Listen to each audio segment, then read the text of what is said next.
नमस्कार, आदाब। मैं अनूप सोनी क्राइम पेट्रोल सतर्क के ब्लैक हेडलाइंस अध्याय के आज के एपिसोड में आप सबका स्वागत करता हूं। सुखी इंसान से संतुष्ट परिवार से एक सुरक्षित समाज और सुरक्षित समाज से एक खूबसूरत दुनिया बनती है। लेकिन जिन रिश्तों पर विश्वास करके इंसान सुखी होता है, अगर वही रिश्ते गले का फंदा बन जाएं तो इस केस में एक हंसते खेलते परिवार की खून भरी दास्तां से नासिक और उसके आसपास के इलाकों में सनसनी फैल गई और जब सच सामने आया तब सब हैरान रह गए।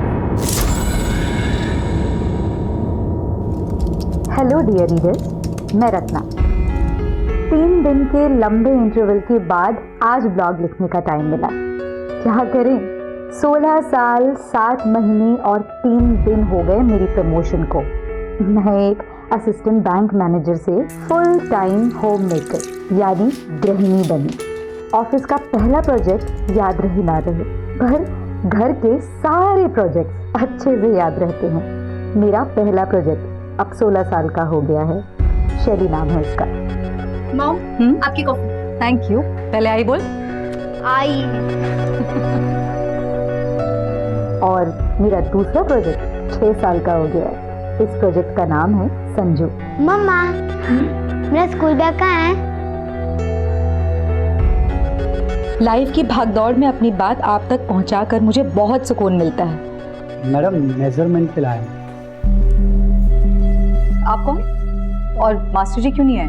मास्टर जी का तबीयत खराब है और मैं इनका भतीजा हूँ। आइए अंदर है। ये साड़ी रखी है, ये तो इसकी फॉल बीडिंग भी करनी है और जो इसमें ब्लाउज पीस है उसे शैली के लिए ब्लाउज सिलना है। मास्टर जी, आप मेजरमेंट लीजिए।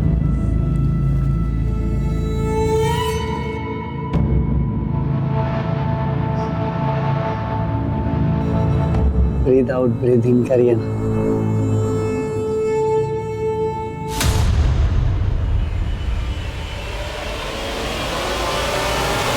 क्या बदतमीजी चीज है? हाँ?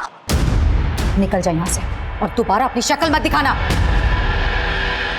निकल यहाँ से।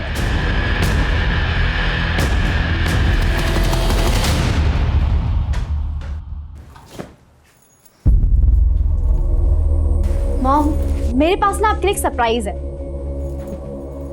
सी, देखो तो ऑनलाइन ना डिस्काउंट चल रहा था, इसलिए मैंने बाय किया। कल रात ही डिलीवर हुआ है। आप ये पहन के बहुत अच्छे लगोगे। प्लीज प्लीज प्लीज एक बार।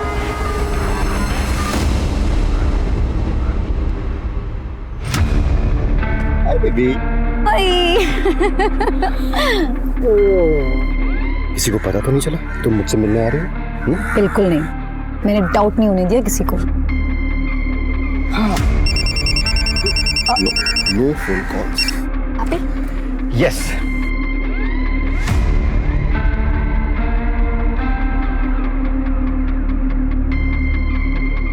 वैसे एक बात तो है, ऐसे चोरी चोरी प्यार करने का ना मजा ही कुछ और है। कब तक हम इस तरह से वेट करते रहेंगे और चुप चुप करके मिलते रहेंगे? वैसे बहुत खूबसूरत लगेगा तुम। अच्छा, वैसे हस्बैंड ऑफिस गए और बच्चे भी बाहर हैं, तो क्या ही रहता है।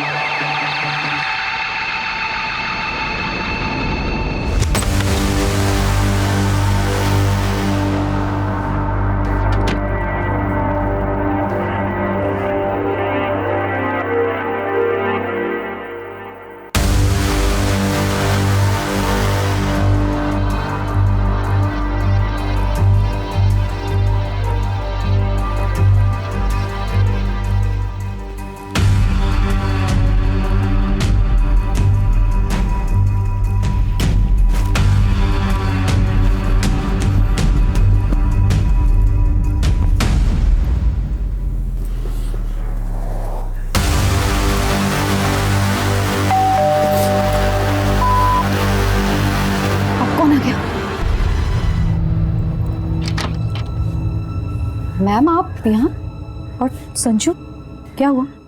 मैम, स्कूल से कब से कॉल किया जा रहा है आपको, आप कॉल पिक नहीं कर रहे हैं। वो एक्सट्रीमली सॉरी मैम, लेकिन क्या हुआ?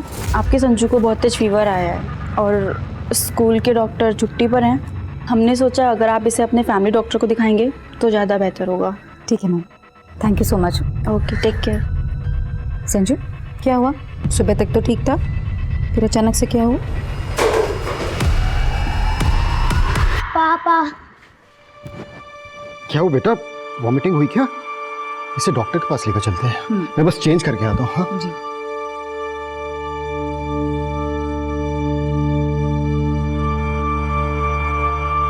देखिए, घबराने की कोई बात नहीं।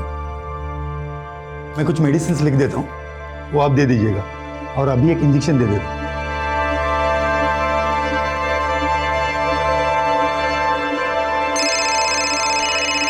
विजय का फोन आ रहा है। ठीक है, आप देखिए। हाँ विजय, नहीं, मैं ऑफिस नहीं आ पाऊंगा आज। संजू की तबीयत खराब है। चल बाय। क्या हुआ? अर्जेंट है तो चले जाइए ना। संजू की तबीयत खराब है, कैसे जा सकता हूँ मैं? तो वो यहाँ पर कौन सा अकेला है? मैं हूँ ना उसके पास। और वैसे भी मेरे रहते हुए ना आपको घर गृहस्थी की चिंता करने की कोई जरूरत नहीं है। आई एम सो प्राउड कि मुझे तुम जैसी वाइफ नहीं, गर्लफ्रेंड मिली।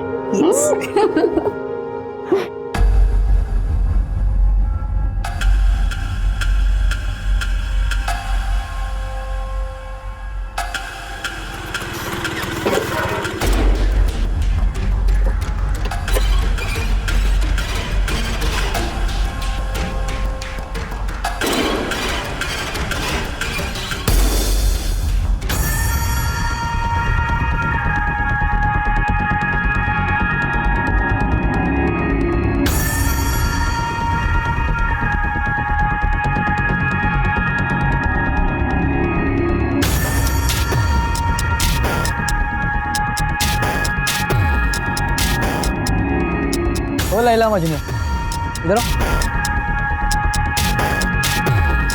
ये देखो इधर।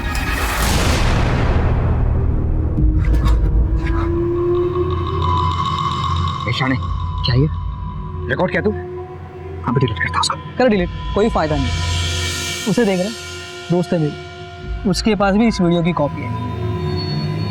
15,000 लगेंगे। तुम्हें ब्लैकमेल कर रहा है? डिलीट करवा।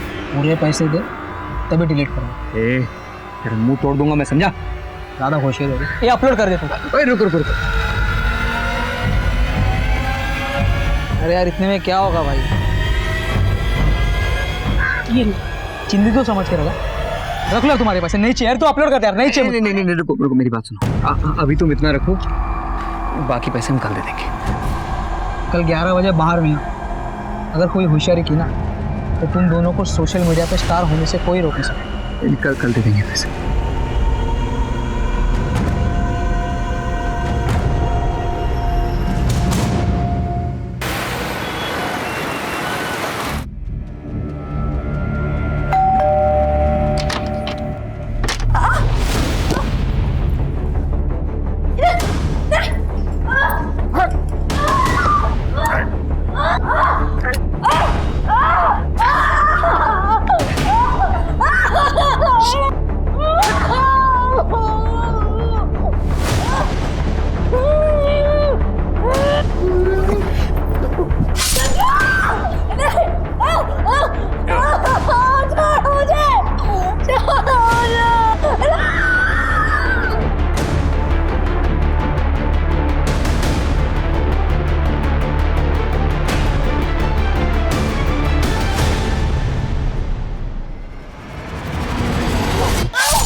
सर मैं सुबह सुबह काम के वास्ते आई, देखा तो दरवाजा खुला था।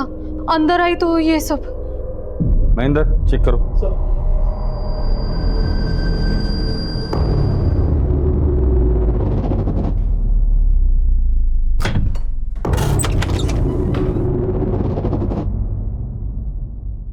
सांसें चल रही है सर। एम्बुलेंस बुलाओ जल्दी।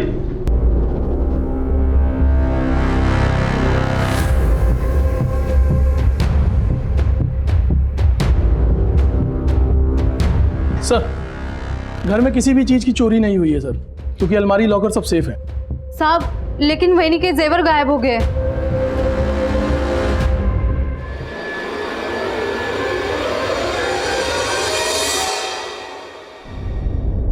सर किचन में फ्रिज के अंदर और बाहर ब्लड स्टेंस मिले हैं।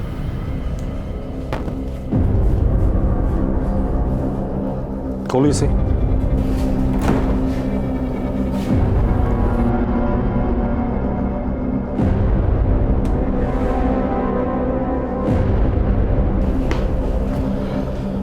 इनके अलावा घर में और कौन कौन रहता है? शैली मैडम। लेकिन साहब शैली मैडम कहाँ है? उसका कमरा कहाँ है? सर ऊपर है।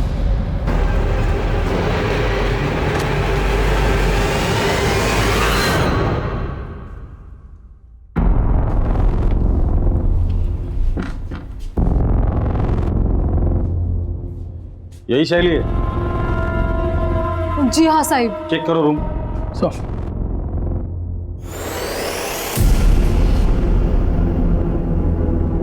ये शैली का मोबाइल है? हाँ मैडम कोई लॉक है। ताज्जुब की बात है, आजकल के बच्चे खाना खाना भूल जाते हैं लेकिन मोबाइल साथ में लेकर जाना नहीं भूलते। इसका मतलब शैली अपनी मर्जी से यहाँ से गई है या कोई जबरदस्ती उठाकर लेकर गया है। फोन को साइबर टीम में भेज दो। महेंद्र, शैली की फोटो खींचो, हर पुलिस स्टेशन में सर्कुलेट कर दो और पेट्रोलिंग टीम को भी अलर्ट कर देना और शैली के बारे में और इन्फॉर्मेशन इनसे ले लेना। राजदीप मेरे साथ हो। सर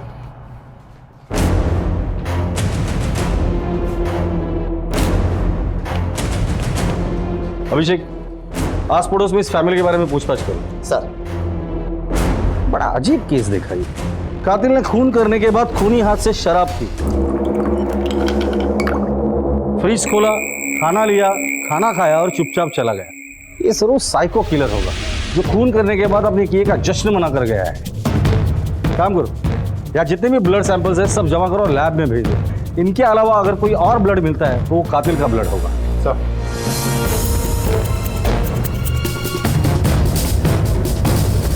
सर ये कुछ बताना चाहती हैं। बोलिए। वो सर कल सुबह ना। क्या बदतमीजी चल रही है? हाँ? निकल जा यहाँ से। सोडणार नहीं मैं तुम्हारा। निकल यहाँ से। तूने किया ना ये सब? हाँ, तू कल शैली को घूर रहा था जिसकी वजह से उसकी माँ ने तुझे मार के बेइज्जत करके घर से निकाल दिया था।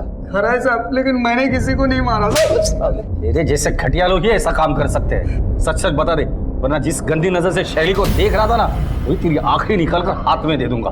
चल बता, शैली को कहाँ छुपा कर रखा है? सच में साहब, मैंने किसी को नहीं, कुछ भी नहीं किया साहब मैंने। तू ऐसे नहीं बोलेगा राजदीप, इसे बेहोश होने तक मारना, फिर होश में लाओ और फिर मारो।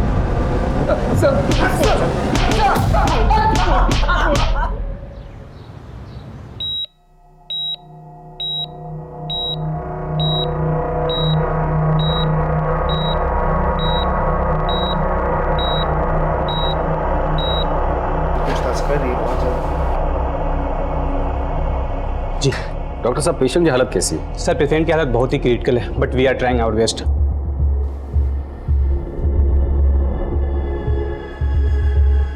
सुख और शांति से जीना हर इंसान, हर परिवार का सपना होता है और बिल्कुल ऐसा ही जीवन जी रहे रत्ना के परिवार पर टूटे कहर ने आसपास के सभी लोगों के दिल दहला दिए।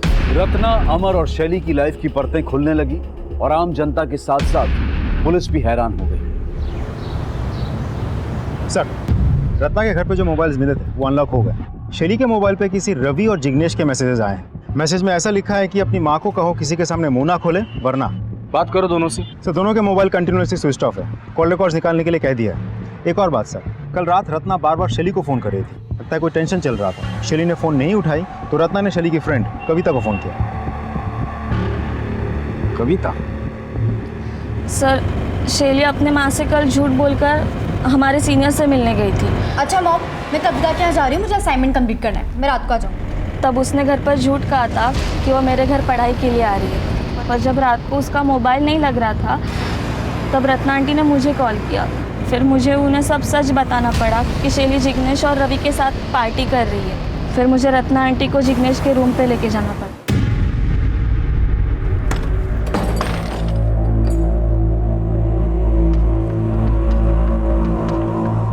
क्या चल रहा है यहाँ पर ये सब? हाँ, क्या कर रहे थे तुम मेरी बेटी के साथ? बोल दे, करे पूछ रही हूँ मैं तुमसे कुछ। शैली उठ बेटा, चल। एक बात और, जो हरकत तुम लोगों ने मेरी बेटी के साथ की है, दोबारा ये हरकत तुम लोग किसी भी लड़की के साथ ना कर सकते। इसलिए तुम्हारी इस करतूत के बारे में ना मैं सिर्फ तुम्हारे पेरेंट्स को नहीं कंप्लेन करूंगी, उसकी कंप्लेन मैं तुम लोगों के कॉलेज में करूंगी और पुलिस में करूंगी। चल।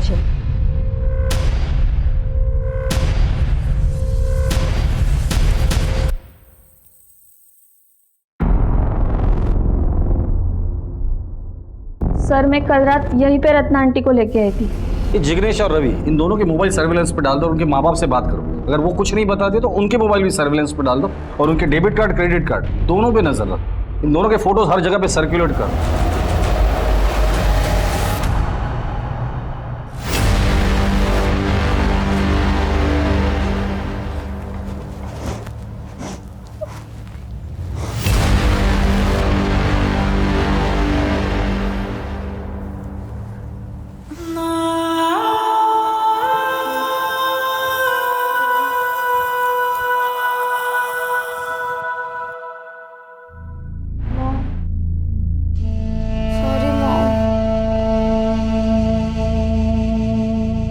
जब तक तेरी आई जिंदा है तेरा कभी गलत नहीं हो सकता।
सर, ये विजय है, अमर के बिजनेस पार्टनर।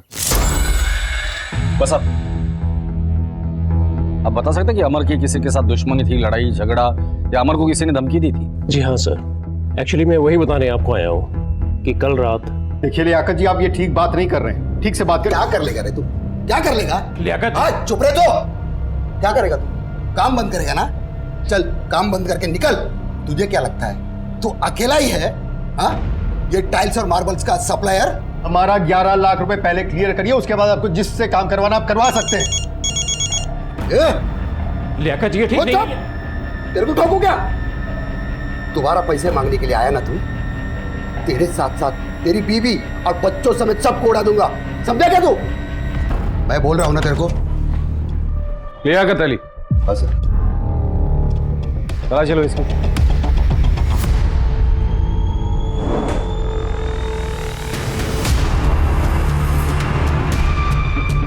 लाइसेंस है साहब, हमारे धंधे में इसकी जरूरत पड़ती है। खामोखाम आप लोग मुझे इस केस में घसीट रहे हो। सैलाब में भेजो। जिस दिन मेरे हाथ में सबूत लग जाएंगे ना, तेरी शराफत की धज्जियां उड़ा दूंगा। लियाकत अली, हमारे परमिशन के बगैर शहर छोड़कर जाने के बारे में सोचना भी मत।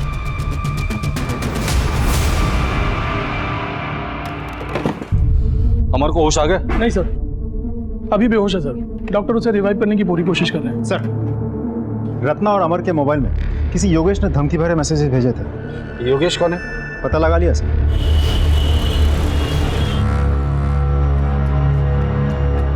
योगेश आपका बेटा है? नहीं साहब, हमारा बेटा नहीं। ये पिछले जन्म में हमने बहुत बड़ा कुछ पाप किया होगा, तो उसका बदला लेने के लिए इस जन्म में हमारे घर में पैदा हुआ। ओ बाबा, ओ बाबा, ओ कंजूस बुड्ढे, पैसे चाहिए मेरे को, पैसे दे, पैसे दे। चल काय झाला पोरे?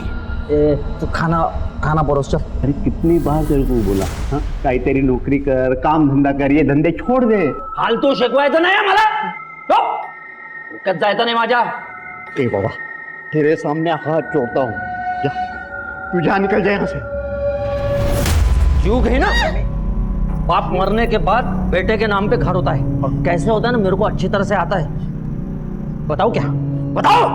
योगेश की वजह से हम बदनाम हो चुके हैं. हमें शक है कि योगेश ने रत्ना नाम की औरत का रेप किया, मर्डर किया, उसके बेटे को मारा और उनकी जवान लड़कियों को अगवा किया. योगेश इस वक्त कहाँ है? मालूम नहीं सर. ये बीच में एक बार उसका कोई रात को दोस्त आया था, रात भर उन्होंने दारू पी, सुबह उठ के चले गए. दोस्त के साथ वो गया था, आप जानते हैं उसे? क्या उसकी शक्ल याद है? नहीं सर, माझ्या डोळ्यात मोठी बिंदू आहे, स्पष्ट दिसत नहीं. योगेश के बारे में अगर कुछ पता चलता है तो सबसे पहले आप हमें इन्फॉर्म करेंगे. जी सर. रत्ना मर्डर केस में योगेश प्राइम सस्पेक्ट. योगेश का मिलना बहुत जरूरी है. योगेश इस दोस्त के साथ गया था, अगर वो हमारे हाथ लग जाता है तो योगेश भी हाथ लग जाएगा. इस एरिया में जितने भी सीसीटीवीज है सबके फुटेज चेक करो, किसी न किसी फुटेज में ये दोनों जरूर दिखाई देंगे. सर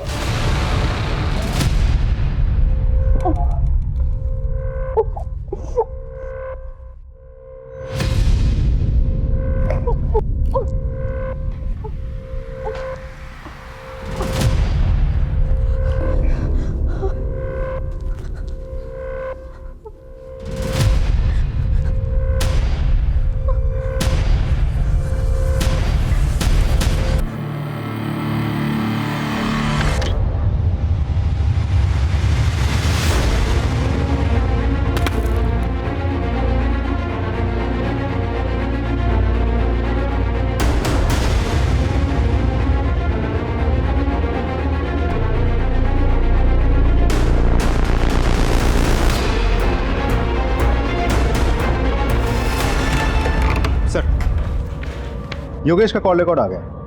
3 महीने पहले तक उसका मोबाइल बिल्कुल एक्टिव था, फिर अचानक बंद हो गया.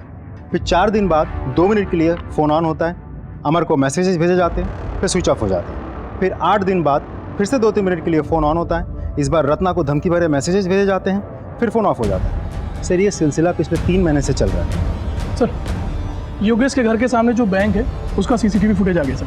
चेक करो.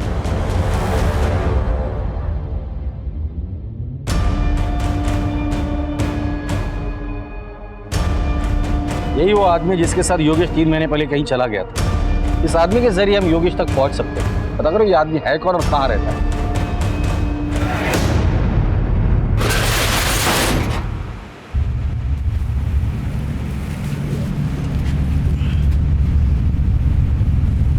भाई इसमें कुछ गड़बड़ लग रहा है. क्या गड़बड़ है? खून दिख रहा है इसमें, बदबू भी बहुत आ रहा है. पुलिस है, देख क्या है.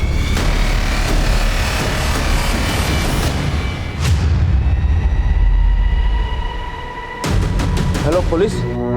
सर एबी रोड पे एक टेम्पो में लाश मिली है सर.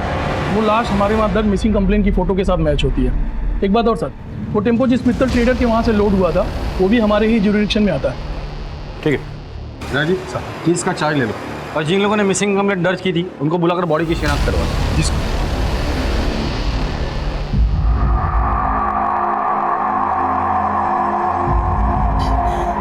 समीर, समीर, देवा ये क्या किया मेरे कुत्ते के साथ?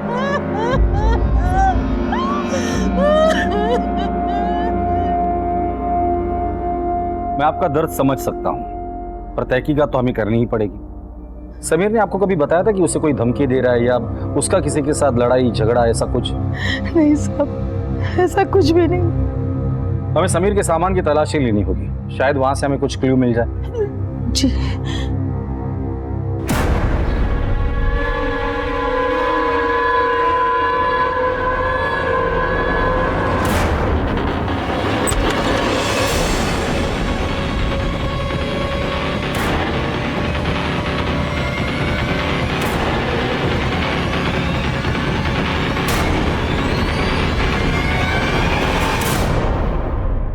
ये हार्ड डिस्क और लैपटॉप समीर का है, जिसमें बहुत सारे आपत्तिजनक वीडियोस हैं। ये समीर के पास कहाँ से है?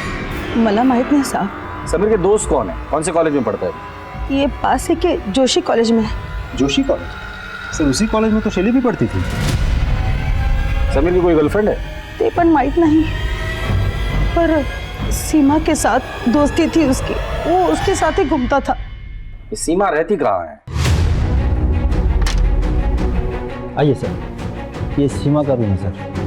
तलाशी लो। सर सीमा यहाँ कितने सालों से रेंट पे रह रही है? सर 2 साल से रह रही है। उसका परमानेंट एड्रेस है? जी सर है।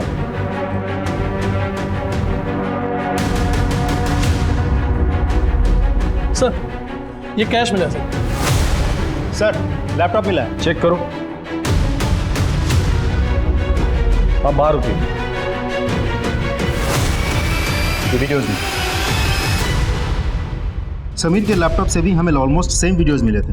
मतलब समीर और सीमा मिलके सबको ब्लैकमेल कर रहे थे। और हो सकता है इस ब्लैकमेलिंग के चक्कर में समीर का मर्डर हुआ हो और सीमा की जान को खतरा हो सकता है। इन वीडियोस में जितने भी लोग दिख रहे हैं सबको आइडेंटिफाई करो। सीमा की फोटो हर जगह सर्कुलेट कर दो और सीमा के माँ बाप को कांटेक्ट करने की कोशिश करो। सर हमने मित्तल ट्रेडर्स में जाके डिटेल में पूछताछ की। वहाँ समीर को कोई नहीं जानता, ना किसी ने मर्डर होते हुए देखा और ना डेड बॉडी को टेम्पो में डालते हुए देखा किसी ने। सर मैंने कुछ रिसीप्ट्स के पिक्चर्स भी खींचे, मैं दिखाता हूँ। ये भी सर, ये सारे रिसीप्ट्स मैंने खुद चेक किए हैं, ऑल क्लियर है, कुछ भी सस्पिशियस नहीं दिख रहा है सर।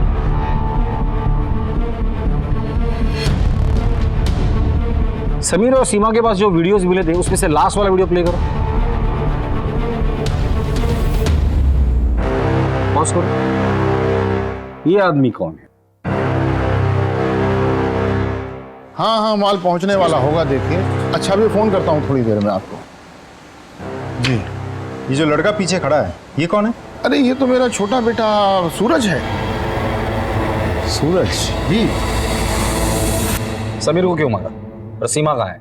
सर मैंने समीर को नहीं मारा सर, और मुझे नहीं पता कि सीमा किधर है। समीर के लैपटॉप में तुम्हारा एक एमएमएस मिला है। वो औरत कौन है? कौन है?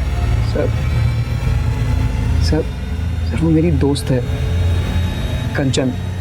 कंचन जी, सीमा कहाँ है? सर मुझे नहीं मालूम है। सूरज तुम्हारे पिताजी के दुकान में लोड हुए टेम्पो में समीर की लाश मिली है। समीर को क्यों मारा, कहाँ मारा और कैसे मारा? सर हम सच कह रहे हैं, हमने समीर को नहीं मारा सर। हमने तो उसे पूरे पैसे भी दे दिए थे वीडियो डिलीट करने के। ठीक है अभिषेक, प्रीति, जब तक ये लोग सीमा का पता नहीं बताते इनकी अच्छे से खातिरदारी करना। सर हम सच बोल रहे हैं, हमें कुछ नहीं मालूम। हमें नहीं मालूम है। साहब मेरी बीबी को कब छोड़ देंगे आप? अभी पूछताछ चल रही है। लेकिन उसका कसूर क्या है? अब सुन नहीं पाएंगे। साहब बताइए ना। आपके बीवी का उसके दोस्त के साथ एमएमएस मिला है और जिन लोगों ने ये बनाया था एक का मर्डर हुआ है और दूसरी गायब है। सुन लिया आपने? अब जाइए। सर खबरी से पता चला है कि रत्ना की सुपारी निकली थी सर। फिर ये भी सुनने में आया कि सुपारी वापस हो गई। रत्ना की सुपारी? पर वो तो एक हाउस वाइफ है, उसकी सुपारी कौन देगा और क्यों देगा?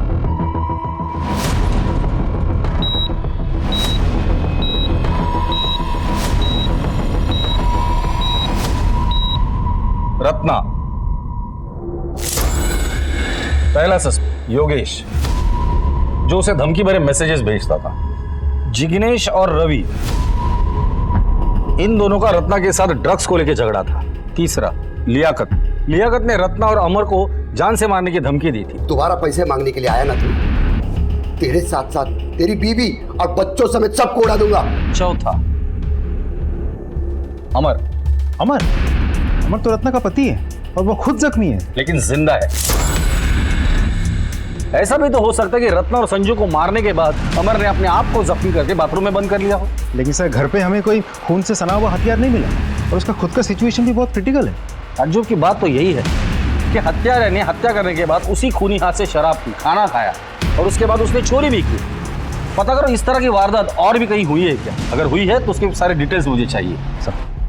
अब दूसरा मर्डर केस, समीर। अब इस समीर मर्डर केस में शैली, सीमा और समीर ये तीनों क्लासमेट हैं। क्या रत्ना और समीर इन दोनों के मर्डर केस एक दूसरे से जुड़े हुए हैं? 3 हत्याएं, एक गंभीर रूप से जख्मी और एक अगवा। अखबार की सुर्खियों और टीवी की ब्रेकिंग न्यूज पर छाए इस केस की गुत्थियां दिन ब दिन उलझती जा रही थी।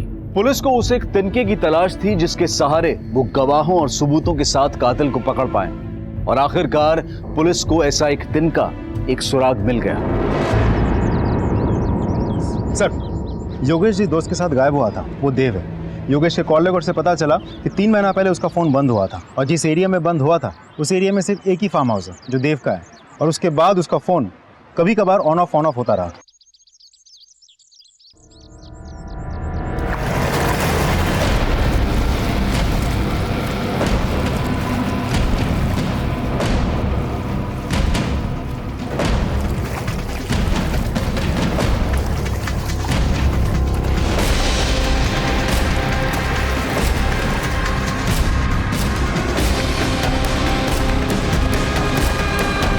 क्या आप योगेश को जानते हैं? जी, कॉलेज में हम लोग क्लासमेट थे। 3 महीने पहले योगेश आपके साथ उसके घर से निकला था, फिर इसी एरिया में आकर उसका फ़ोन हमेशा के लिए स्विच ऑफ हो गया था, फिर रेयरली ऑन हुआ। ऐसा क्यों? हाँ, याद आया। हुआ यूँ था सर कि वो ऐसे ही तफरी करने आया था, उसकी मोबाइल की बैटरी ख़त्म हो गई थी। अब मेरा और उसका मोबाइल सेम तो था नहीं कि वो मेरा चार्जर यूज़ कर पाता। फिर उसके बाद वो उसी दिन वहाँ से चला गया। वैसे भी योगेश को मोबाइल की इतनी परवाह नहीं थी, बड़ा अजीब बंदा है। उसके बाद उसने मुझे कोई कांटेक्ट नहीं किया। एक आध बार मैंने ही उसका नंबर डायल किया था और मोबाइल स्विच ऑफ था। योगेश के फादर का कहना है कि वो मवाली या टपोरी टाइप का था। वैसे उसका अमर के साथ किस बात का झगड़ा था? ये बहुत पुरानी कहानी है सर। एक्चुअली कॉलेज में योगेश को रत्ना से प्यार हो गया, पर योगेश की गुंडागर्दी, मारपीट के चलते रत्ना उसे कैसे चाहती। रत्ना को अमर अच्छा लगा और उससे प्यार हो गया और बाद में शादी कर ली। यही बात योगेश को बहुत बुरी लगी, तभी से वो जिल्टेड लवर बन गया। सोचा नहीं था कि कॉलेज की दुश्मनी अभी तक चलेगी और रत्ना का वो मर्डर कर देगा और अमर पर भी जानलेवा हमला करेगा। योगेश अगर आपको कांटेक्ट करता है या उसके बारे में आपको कुछ भी पता चलता है तो सबसे पहले आप हमें इन्फॉर्म करें। जी सर। Thank you. हेलो, हाँ, ओके सर। जिग्नेश के पिताजी ने इगतपुर के एक लॉज में 40,000 रुपये ट्रांसफर किए हैं। प्रशांत, गाड़ी घुमाओ।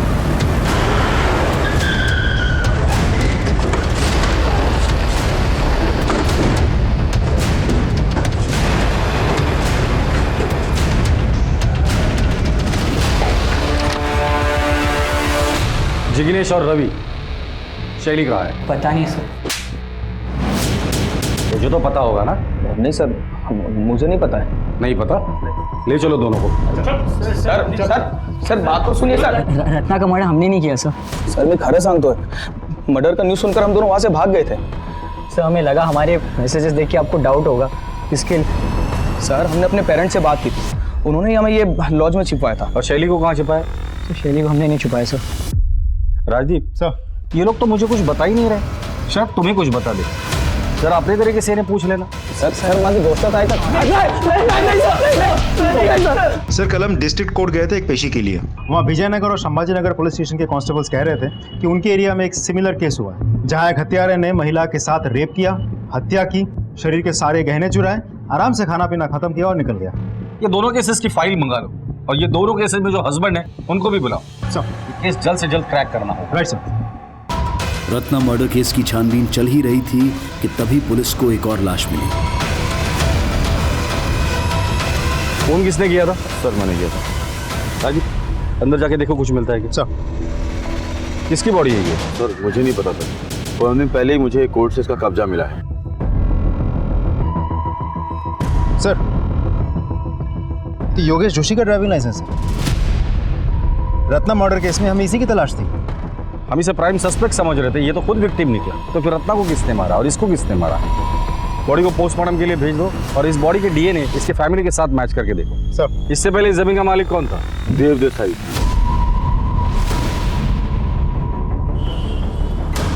देखो सब अजब इत्तेफाक है। 3 महीने पहले योगेश गायब होता है, आखिरी बार आपके साथ था। फिर योगेश का फोन बंद होता है आप ही के यहाँ पर। अब योगेश की लाश मिल गई, वो भी ऐसी जमीन पर जिस पर आपका कब्जा था। अब तो बताइए योगेश को क्यों मारा? मैंने योगेश को नहीं मारा। राजदीप घर की तलाशी लो। सर आप बिना वारंट के अंदर नहीं जा सकते। ये वारंट चलेगा या इनसे भी वारंट दिलाओ। सर सर मेरी बात सुनिए सर, मेरा यकीन कीजिए कुछ नहीं है सर, आपको कुछ नहीं मिलेगा। इस कमरे में क्या है? सर ऐसे ही कोई पुराना सामान रखा हुआ है। चाबी दीजिए उसकी। सर वो खो गई है। महेंद्र हथौड़ा लेके आ। सर मेरा यकीन कीजिए कुछ नहीं है, आपको कुछ नहीं मिलेगा। तोड़ दे इसे। सर कुछ नहीं है सर। शैली खोलो इसे। ये यहाँ क्या कर रही है? सर इसने मेरी माँ और भाई को मार दिया और फिर मुझे यहाँ ले आया। इसे हॉस्पिटल लेके जाओ।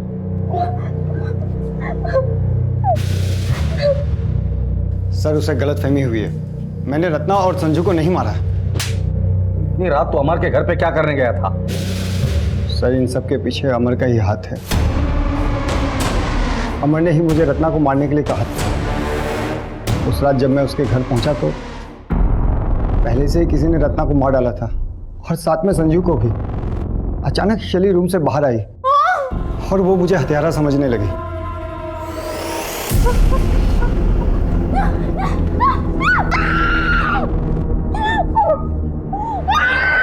मैं शैली को मार नहीं सकता था क्योंकि वो मेरे दोस्त अमर की बेटी है। फिर मैंने सोचा कि जब पुलिस असली हत्यारे को पकड़ेगी या अमर को होश में आने के बाद ये बताएगा कि असली कातिल मैं नहीं कोई और है, तब मैं शैली को छोड़ दूंगा। और अगर अमर को होश नहीं आता और असली कातिल पकड़ा नहीं जाता तो शैली के साथ क्या करता?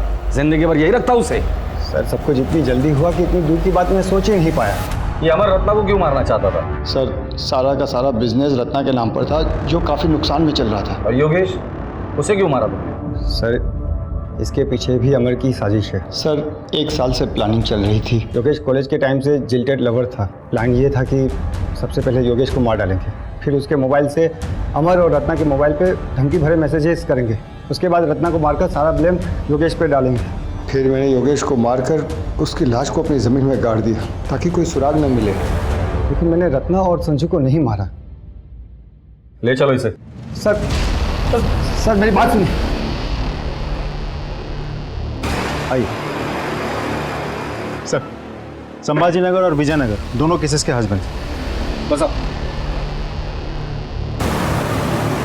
ये फोटोज ध्यान से देखिए। अब इनमें से किसी को जानते हैं?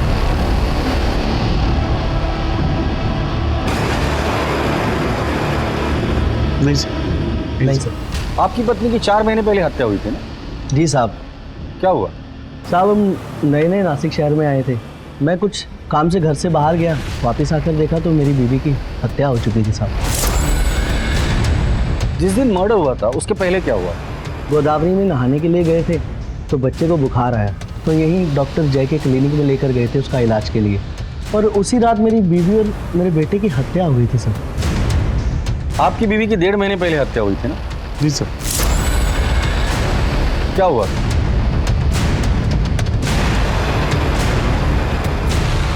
आप अपने बेटे का इलाज कराने डॉक्टर जय के क्लिनिक गए?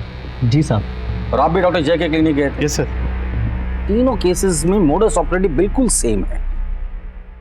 अब तो ये डॉक्टर जय ही हमें बताएगा इन तीनों मर्डर से उसका क्या कनेक्शन है। डॉक्टर साहब, पिछले कुछ दिनों से शहर में अजीब सिलसिला शुरू है। संध्या अपने बच्चे के साथ आपके क्लिनिक में आती है, उसी रात संध्या के साथ रेप होता है और उसका मर्डर हो जाता है। फिर पूनम अपने बच्चे के साथ आपके क्लिनिक में आती है, उसी रात पूनम के साथ भी उसका रेप होता है, उसका मर्डर हो जाता है। फिर रत्ना आपके क्लिनिक में आती है और उसी रात रत्ना का भी रेप होता है और उसका मर्डर हो जाता है।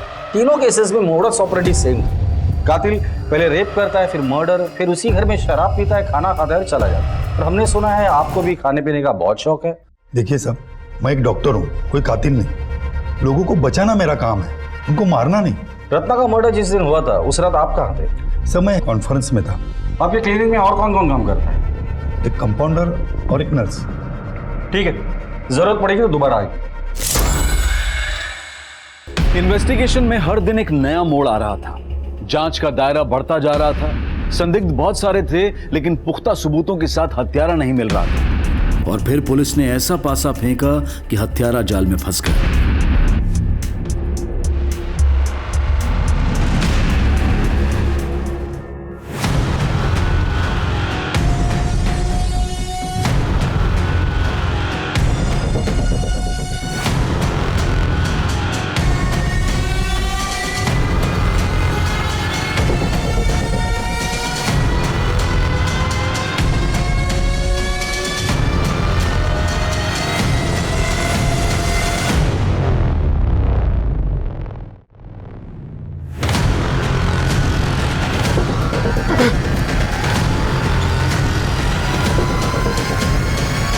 तो डॉक्टर चय के यहाँ कंपाउंडर हो ना?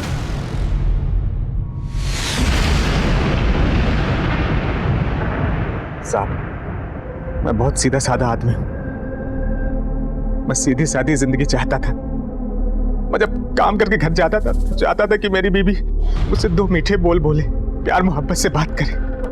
मेरी गलत लड़की शादी हो गई थी, सब जीना हराम हो गया था। वो चाहती थी कि उसका पति दिन रात मेहनत करके उसके हाथ में पैसे दे। तुम्हारी तनख्वाही कितनी है जो तुम मुझे दोगे, उसमें से भी काट कर?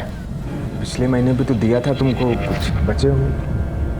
हाँ, तो पिछले महीने क्या कितना दे दिया था? अरे मेरी तो किस्मत ही फूटी है जो तुमसे शादी हुई मेरी।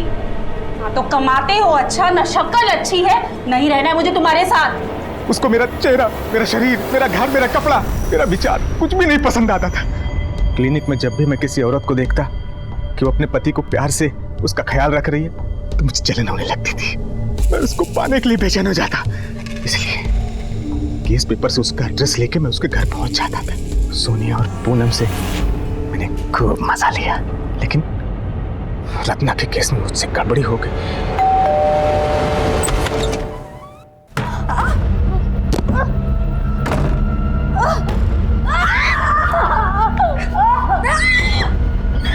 डरो मत, मैं तुम्हारा पति हूँ।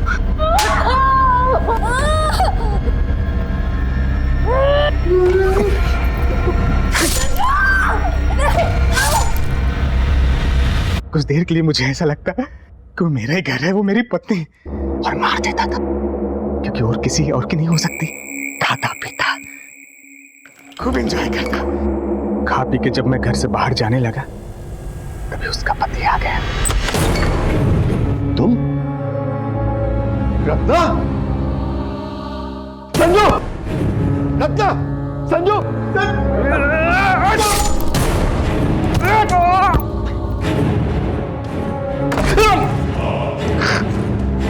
अमन ने बाथरूम का दरवाजा अंदर से बंद किया हुआ था, लेकिन मैंने जो घाव दिया था मुझे इस पर पूरा विश्वास था। खून बहेगा और वो मर जाएगा। तभी मैं वहां से चला गया। अमर को मारने का प्लान नहीं था, लेकिन उसने मुझे देख लिया था तो क्या करता साहब?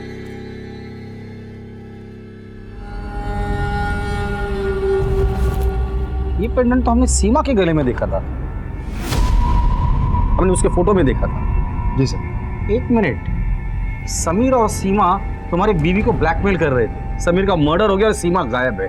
इन सब के पीछे तू ही तो नहीं है? बोल। साहब, मेरी बीवी कंचन और उसका यार सूरज दोनों को फोन पे बात करते हुए सुना था कि सीमा और समीर उसका वीडियो बना के उसको पैसे के लिए ब्लैकमेल कर रहे हैं। मैंने सोचा अगर समीर को मार के सीमा को मैं अगवा कर लेता हूँ तो ब्लेम कंचन पे जाएगा और मेरा बदला पूरा हो जाएगा। तो मैंने समीर को मार दिया और सीमा को कमरे में बंद करके रखा।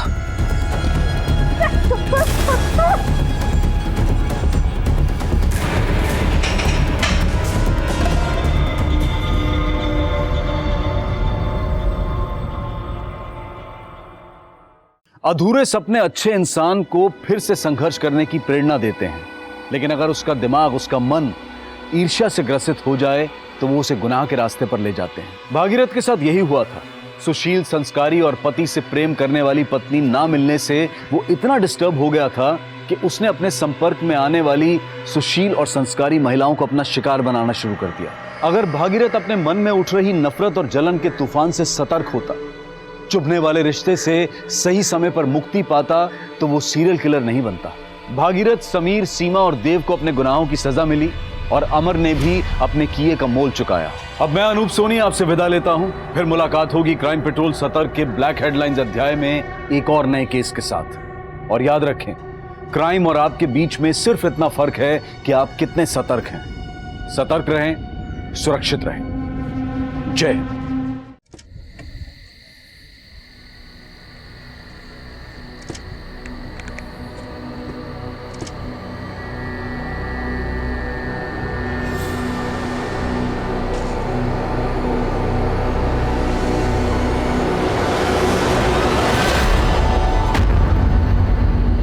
ये मेरा देश है, सारे देशवासी मेरे भाई बहन हैं। 15 अगस्त पर स्कूल में यही स्पीच दी थी, सुनकर मम्मी पापा टीचर सब बहुत खुश हुए थे। लेकिन आज यहाँ उनमें से कोई नहीं है जो मुझे बचा सके। गलती मेरी ही थी, मैंने ही जो अपनों पे भरोसा किया था। नमस्कार, आदाब। मैं अनूप सोनी क्राइम पेट्रोल सतर्क के ब्लैक हेडलाइंस अध्याय के आज के एपिसोड में आप सबका स्वागत करता हूं। कहते हैं कि आज की इस मतलबी दुनिया में अगर कहीं मासूमियत बची है तो वो सिर्फ बच्चों में बची है। लेकिन ये मंजर कुछ अलग ही कहानी बयां कर रहा था। 12-13 साल की कच्ची उम्र की लड़कियां अपनी ही एक उम्र की लड़की को दफना रही थी। क्या इन लड़कियों ने ही उसे मारा था? ऐसा कदम इन लड़कियों ने किसी सामान्य परिस्थिति में तो नहीं उठाया होगा। क्या मरने वाली लड़की ने कुछ असामान्य किया था? और आखिरकार इस असामान्य परिस्थिति की वजह क्या थी?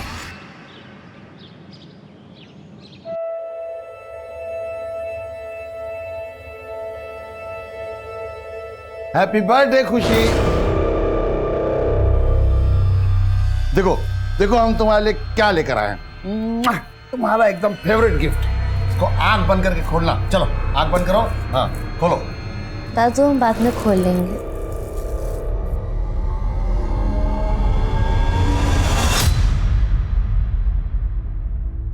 मम्मी पापा का याद आ रहा है?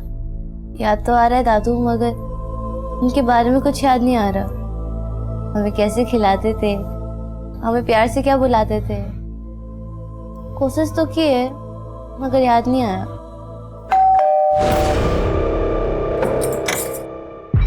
नमस्कार जगमोहन जी, क्या हाल है?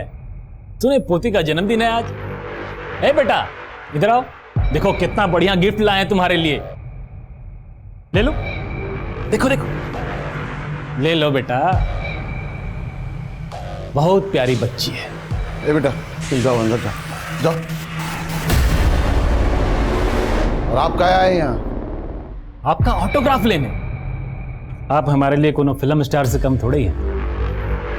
ए जगमोहन जी, आज बहुत शुभ दिन है, मान लीजिए हमारी बात, साइन कर दीजिए ना। सिन्हा जी, हम कितनी बार आपसे कह चुके हैं कि हम ये घर नहीं बेचें।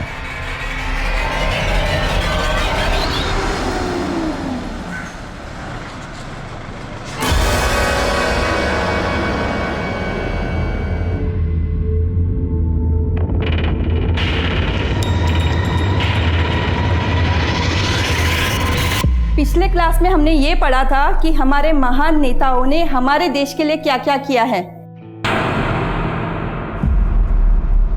मधु, श्रेया कहाँ है? मैंने तो उससे सुबह क्लास में देखा था। पता नहीं मैडम, ब्रेक के बाद दिखी ही नहीं। दिखी नहीं का मतलब? बंसी। हाँ मैडम। अच्छा, तुमने 9th स्टैंडर्ड की श्रेया मिश्रा को स्कूल में देखा है? नहीं मैडम, हमने तो नहीं देखा। अच्छा एक काम करो, स्कूल के ग्राउंड में और पूरे स्कूल में चेक करो, अगर वो कहीं दिखती है तो प्लीज मुझे बता देना। जी ma'am.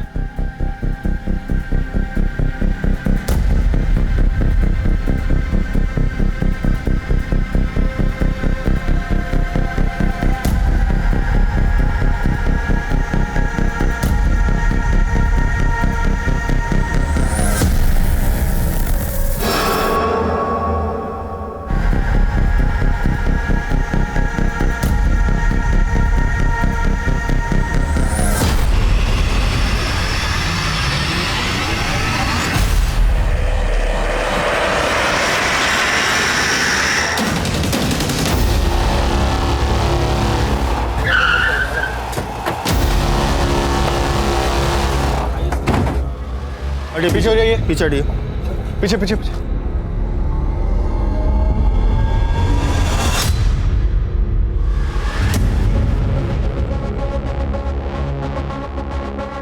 Sir sir, prima facie तो लगता है जैसे बच्चे की मौत सर पे चोट लगने की वजह से हुई है।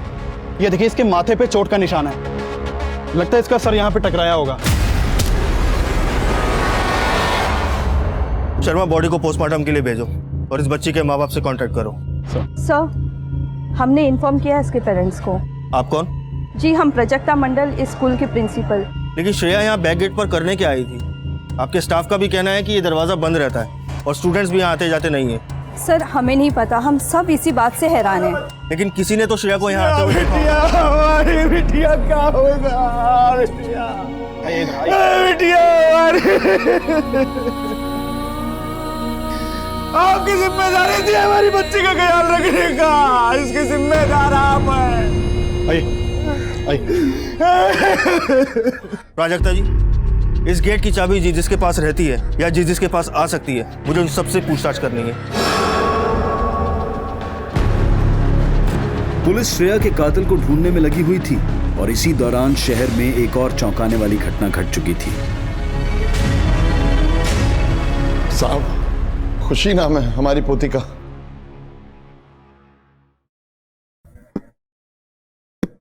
कब से गायब है? खुशी बेटा, कितना सोएगी? उठ जा। खुशी, ए बेटा, खुशी, खुशी, खुशी। आस पड़ोस में सभी जगह देखा साहब, पर कहीं भी नहीं मिली। 14 साल की हो गई हमारी खुशी और आज सुबह से ही गायब। देखो चाचा, ज्यादा तनाव मत लीजिए, गई होगी आपकी पोती किसी सहेली के घर, आ जाएगी शाम। नहीं नहीं साहब, कहा ना, सब जगह देख लिया, कहीं भी नहीं मिली। चाचा अभी अपने घर जाओ, अगर आपकी पोती रात तक नहीं लौटी ना तो सुबह बताना हमें। कैसी बात कर रहे हैं आप? हमारी पोती सुबह से गायब है और आप कह रहे हैं कल ढूंढेंगे। अगर आपकी बेटी होती तो। वही चाचा, ये फिल्मी डायलॉग बाजी यहाँ नहीं करना। इस उम्र में लड़कियों के पैर फिसल जाते हैं। गई होगी अपने किसी आशिक के पास, उसी के पास मिलेगी। जाओ, निकलो यहाँ से, जाओ।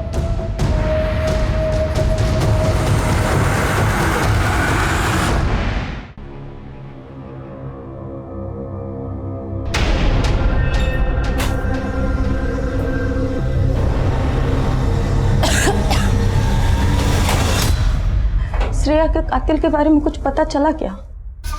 दवाई ली तुम? दवाई का छोड़िए, हम क्या कहते हैं, हमें नहीं लगता है पुलिस वालों से कुछ हो पाएगा। हमें ही किसी बड़े अफसर से बात करना होगा। संभालो अपने आप को। देखो, अब हम कुछ भी कर लें, श्रेया तो वापस नहीं आएगी ना। बेहतर यही होगा कि तुम श्रेया को भूल जाओ।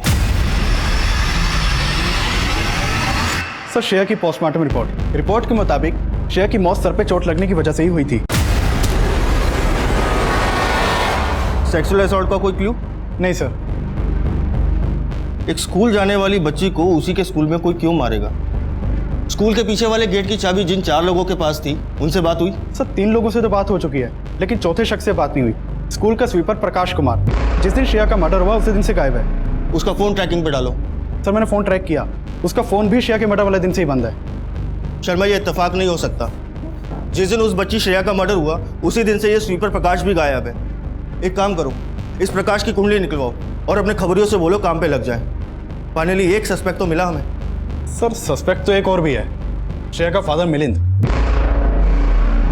कोई खास वजह? श्रेया को ब्रोन का टेस्ट था और इस बीमारी के चलते अक्सर सांस लेने में तकलीफ होती है। सर, श्रेया कई बार हॉस्पिटल में एडमिट भी रह चुकी है। सर, इस बीमारी के ट्रीटमेंट में काफ़ी खर्चा आता है।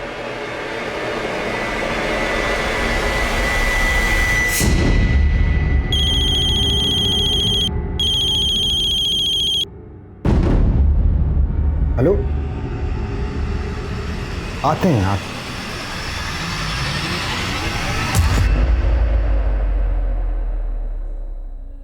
एक खुशी है लेकिन कुछ नहीं। और अब आए खुशी के जादू। अब खुशी खुश हो गई है ना।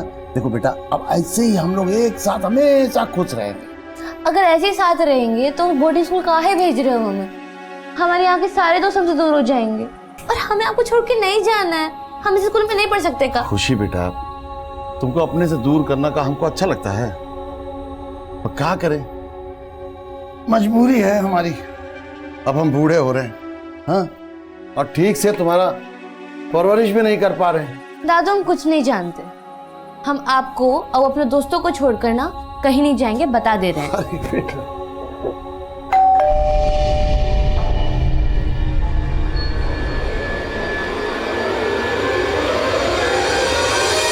जगमोहन जी, खुशी के बारे में कुछ पता चला? नहीं, लेकिन तुम इतना हड़बड़ाए काहे हो? भगवान करे हम जो सोच रहे हैं वो गलत हो, लेकिन एक खबर छपी है अखबार में। क्या? ये 13-14 साल की लड़की की एक लाश मिली है।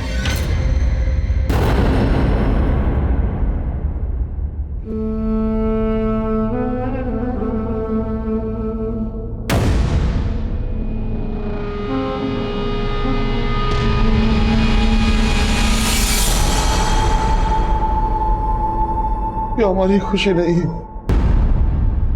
देखिए साहब, हमें घर जाने दीजिए। हमारा पत्नी की तबीयत बहुत ज्यादा खराब है साहब। तुम्हारी भी हो जाएगी अगर सच नहीं बोले तो। मतलब 2 लाख रुपए मिले हैं ना तुम्हें हॉस्पिटल से, जो तुमने अपनी बेटी के इलाज के लिए हॉस्पिटल में जमा कराए थे। हाँ तो जाहिर है तुम्हारी बेटी की मौत से किसे फायदा होगा। मतलब आपका कहना है कि पैसे के लिए हमने अपनी बेटी श्रेया को। हाँ बिल्कुल, आपको पैसे भी मिले और अपनी बेटी की देखभाल और परेशानी से छुटकारा भी मिल गया। साहब, हम अपनी बेटी श्रेया से नहीं परेशान थे, हम अपनी गरीबी से परेशान थे। पैसे के अभाव के कारण हम उसका इलाज ठीक से नहीं करा पा रहे थे साहब। अब आपको जो समझना है समझिए। ये तो हमारा दिल ही जानता है कि हमारे लिए हमारी बेटी श्रेया क्या थी।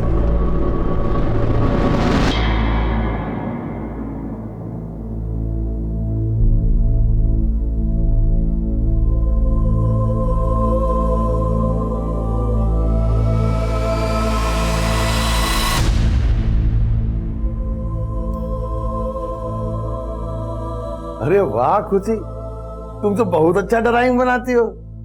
दादू, ड्राइंग नहीं, ड्राइंग होता है। ठीक है बेटा, जो भी होता है, और बनाते बहुत अच्छा हो।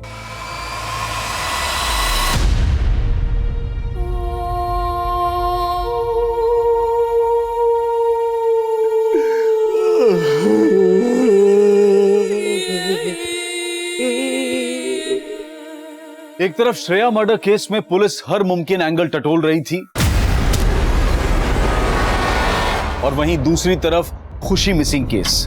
खुशी के दादा जगमोहन की लाख कोशिशों के बावजूद भी यह केस अब तक रजिस्टर नहीं हो पाया था। लेकिन खुशी के दादा ने हिम्मत नहीं हारी और वो अकेले ही अपनी पोती की तलाश में निकल पड़े।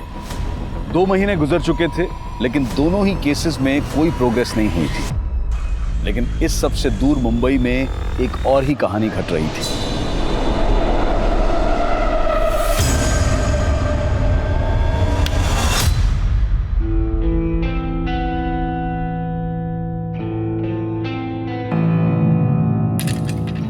कैसा लगा? ये सब कुछ तुम्हारे लिए किया है। बहुत अच्छा है, it's amazing. A rose for my beautiful rose. मेरे लिए? Thank you.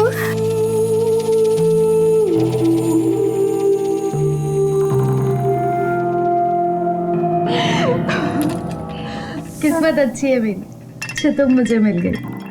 तुम्हारी वजह से इतनी अच्छी नौकरी मिल गई, रहने को इतना अच्छा घर मिल गया।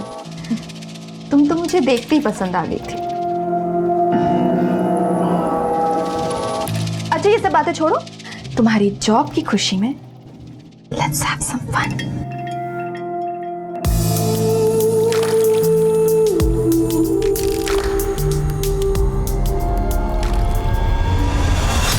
कोलकाता? तुम्हें कैसे पता चला तुम्हारी पोती कोलकाता में? हम खुद पता किए हैं साहब। बेटा हम जा कहाँ रहे हैं? चाचा, हर हफ्ते ना दर्जनों लड़कियां आती है यहाँ पर। पिछले 2 महीने में जितनी भी लड़कियां उठाई गई है ना, सबको पार्सल से पहले एक जगह पे रखा जाता है, वहीं लेके जा रहा हूँ। चलिए।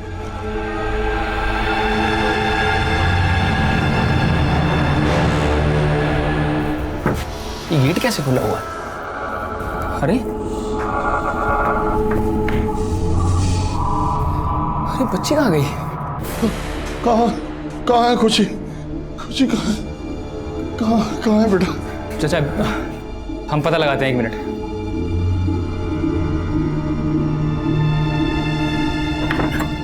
हेलो, हाँ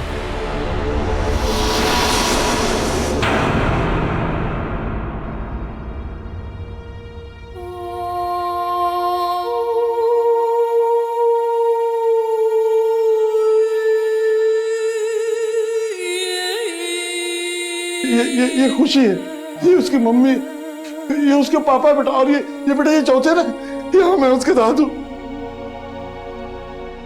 सच कह रही हूँ, खुशी नहीं मना है बेटा। चाचा आप परेशान मत हो। बेटा ये लड़कियों को बेटा यहाँ से कहाँ भेजते हैं बेटा?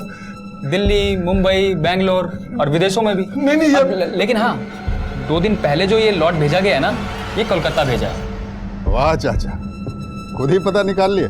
एक काम करो, जासूसी का काम चालू कर दो अच्छा चलेगा? आप अपना किसी बड़े अधिकारी से हमारा एक बार बात करा सकते हैं।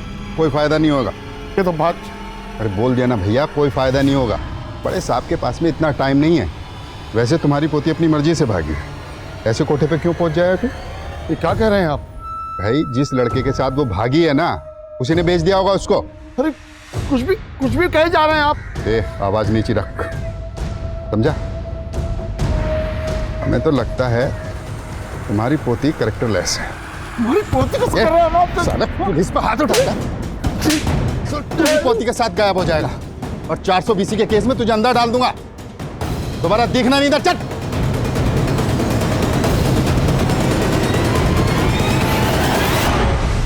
पुलिस कांस्टेबल ने खुशी के दादा के साथ जो बदसलूकी की थी, उसका वीडियो देखते ही देखते पूरे शहर में वायरल हो गया। हम खुद को बहुत बेबस महसूस कर रहे हैं। आप लोगों से विनती है कि हमारी खुशी को ढूंढने में आप हमारी मदद करें। ये उसका फोटो। देखा आपने किस तरह से एक सीनियर सिटीजन सिस्टम के हाथों परेशान हो चुका है। न्यूज़पेपर और टीवी में भी इसका संज्ञान लिया गया। पुलिस पर प्रेशर इस कदर बढ़ा कि खुद पुलिस कमिश्नर को इसमें हस्तक्षेप करना पड़ा।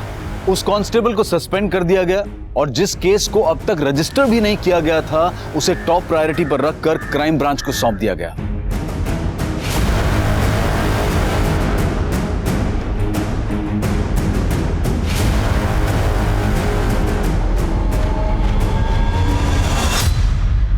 फोन अभी स्विच ऑफ आ रहा है सर। पड़ोसी से बात करते हैं। ओके।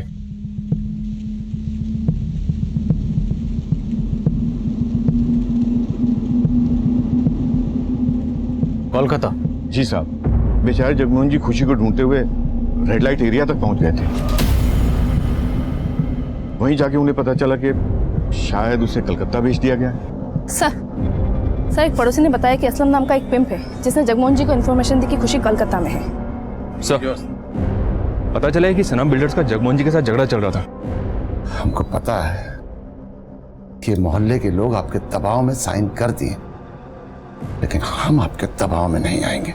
दबाव अभी हमने बनाया कहाँ है। जब हम दबाव बनाते हैं ना, तो आदमी दब के पिचक जाता। दबाव नहीं, प्यार से बोल रहे हैं। साइन कीजिए।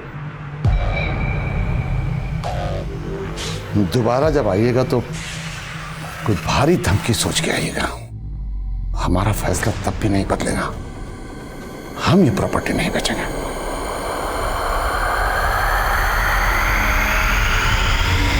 और इसी वजह से सनम बिल्डर्स का यहाँ न्यू रेजिडेंसी बनाने का प्रोजेक्ट अटका हुआ है।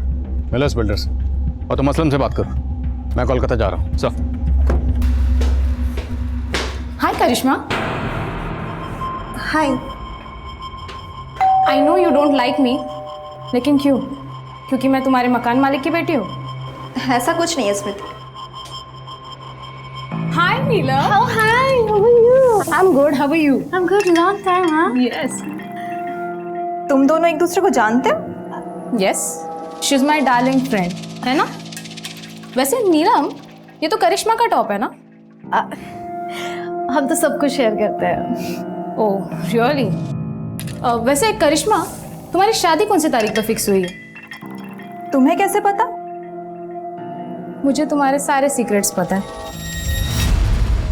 ए दरोगा बाबू, हम यहाँ के इज्जतदार बिल्डर हैं, ठीक है? हमारे खिलाफ ऐसा घटिया इल्जाम लगाने का सोचेगा भी नहीं। बहुत बड़ा मिस्टेक कर रहे हैं आप। मिस्टेक तो आपसे हो गई है सना साहब, टाइमिंग की। क्योंकि जिस दिन खुशी गायब हुई, उसी दिन आपने मोहल्ले में रोड मैपिंग का काम शुरू करवा दिया। अब ये इत्तेफाक तो नहीं हो सकता। तो क्या लगता है आपको, साजिश है? किसका? हम काम इसलिए शुरू कराए थे काहे कि हमारा पंडित जी बोले थे शुभ मुहूर्त है, हाथ से जाना नहीं चाहिए। अब जगमोहन जी को तो हम मोल भाव करके आज नहीं तो कल मना ही लेते। हम बिल्डर आदमी हैं, मकान बनाते हैं, किडनैपिंग का मंसूबा नहीं। हो गया बातचीत। अब हम आपका किसी भी सवाल का जवाब नहीं देंगे। आपको जो भी पूछना हो हमारा वकील के सामने पूछिएगा। चलते हैं।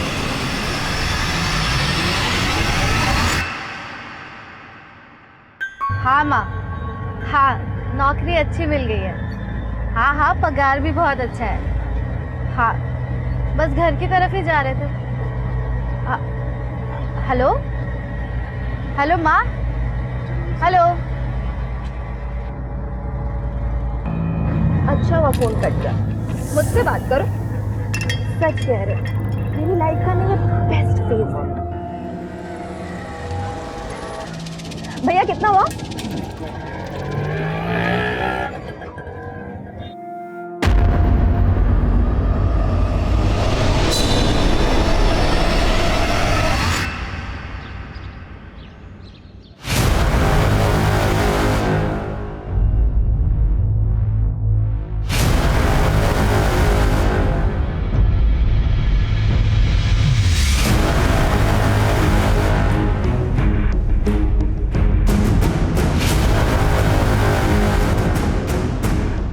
हाँ सर, ये बुढ़ा आया था मेरे पास। ये हमारी पोती है खुशी। तुमने इसे कहीं देखा है बेटी? इसे यहाँ तो नहीं देखा, आसपास में और भी अड्डे हैं, वहां पूछ लो। सब जगह पता की, कहीं नहीं मिली। हो सकता है इसे दिल्ली पहुंचा दिया हो। मैं पता देती हूँ तुम्हें वहां के सबसे बड़े बाजार का। कब की बात? कुछ दिन पहले की बात। ओके, हाँ जाना, बिल्कुल सही वक्त पे फोन किया। तुरंत दिल्ली पुलिस से कांटेक्ट करो। जगमोहन शायद दिल्ली गए और मैं भी दिल्ली जा रहा हूँ। सर, खुशी मिसिंग केस से जुड़ी एक बात पता चली है। बेहतर होगा कि आप दिल्ली जाने के बजाय झारखंड आ जाएं। ऐसी क्या बात पता चली?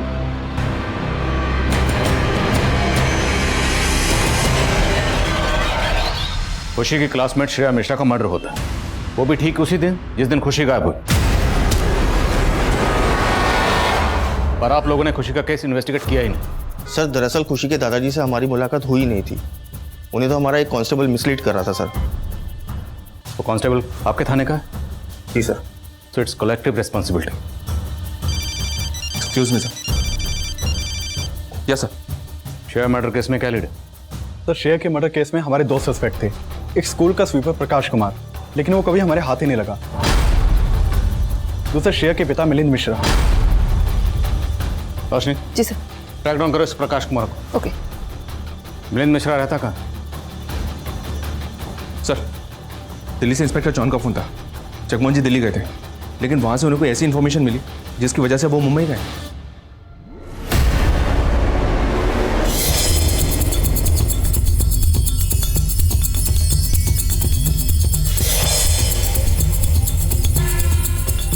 साहब, 6 महीने हो गए हमारी बच्ची श्रेया की हत्या को, लेकिन अब तक यहाँ की पुलिस ने हमारे ऊपर शक करने के सिवाय कुछ नहीं किया है।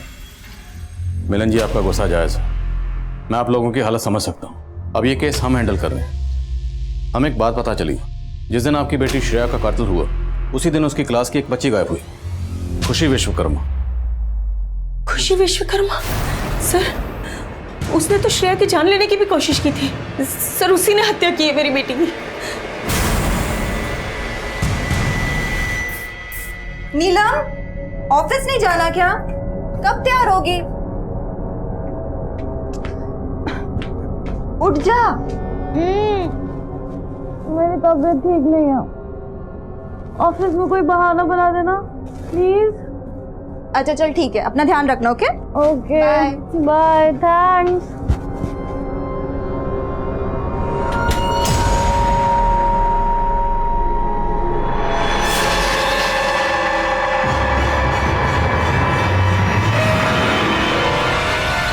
हेलो, हाँ वो चली गई। एक मिनट, ये 3 नंबर वाला स्क्रीन दिखाइए, फुटेज चेक कीजिए उस दिन का। फुटेज में साफ दिख रहा है सर कि उस दिन खुशी स्कूल आई थी, लेकिन खुशी ने यूनिफॉर्म नहीं पहनी। लेकिन सर एक बात तो पक्की है, उस दिन जरूर स्कूल में ऐसा कुछ हुआ था जिससे खुशी और श्रेया दोनों जुड़े। सर, स्वीपर प्रकाश कुमार का पता चल गया है। निकाल लो उस चूहे को बिल से। जी सर।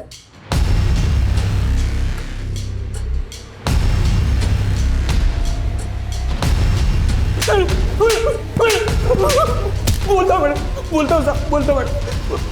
बोल, क्या हुआ था? साहब, उस दिन एक आदमी आया था स्कूल में।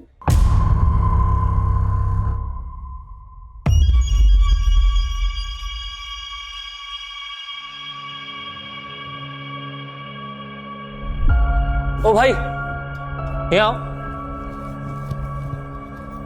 क्या हुआ? अरे गेट खोल दो, उस स्कूल का कुछ सामान आया, वो रखना है। भाई ये गेट तो नहीं खुलेगा, और कोई देख लेगा ना तो हमें डांटेगा। सामने से आइए, जाओ। अच्छा सुनो,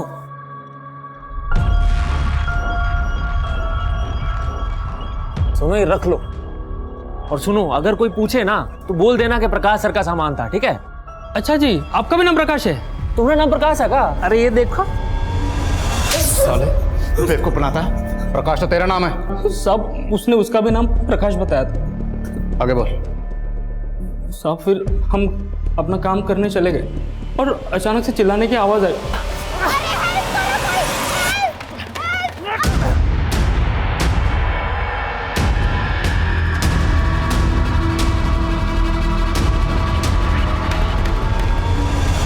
गाड़ी कौन सी थी? नंबर क्या था? साहब नंबर तो नहीं देख पाए साहब। रंग तो याद होगा? साहब मरून ब्राउन कलर का ऐसा कुछ टेम्पो था साहब। साहब हम बहुत डर गए थे क्योंकि पुलिस आई और ताला और चाबी के बारे में पूछने लगी। इससे पहले हमसे कुछ पूछती तो हम वहाँ से भाग निकले साहब। वो जो आदमी उस दिन स्कूल में आया था, उसका स्केच बनवा सकते हो? जी सर, बनवा सकता हूँ। इस टेम्पो वाले प्रकाश का स्केच तैयार होती सारे ट्रांसपोर्टर उसको दिखाओ। चंदन, ये प्रकाश मुझे जल्द से जल्द लॉकअप में चाहिए। सर। क्या खुशी ने श्रेया को मारने की कोशिश की? ये कैसी बात कर रहे हैं सर आप? मैम, ये बात खुद श्रेया के पेरेंट्स ने हमें बताई। श्रेया के पेरेंट्स? हाँ सर, मैं आपको बताती हूँ कि उस दिन क्या हुआ था। खुशी और श्रेया दोनों बहुत ही अच्छे दोस्त थे और ये जो कुछ भी हुआ ये अनजाने में हुआ था सर।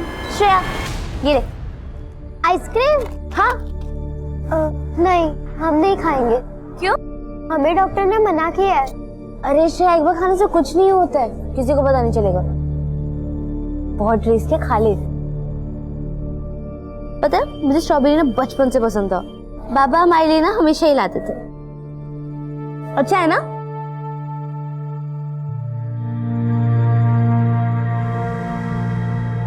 क्या हुआ तुझे? क्या हुआ? श्रेया, श्रेया क्या हुआ है? खुशी ने श्रेया को आइसक्रीम एज अ फ्रेंड दिया था, ना कि उसकी जान लेने के लिए।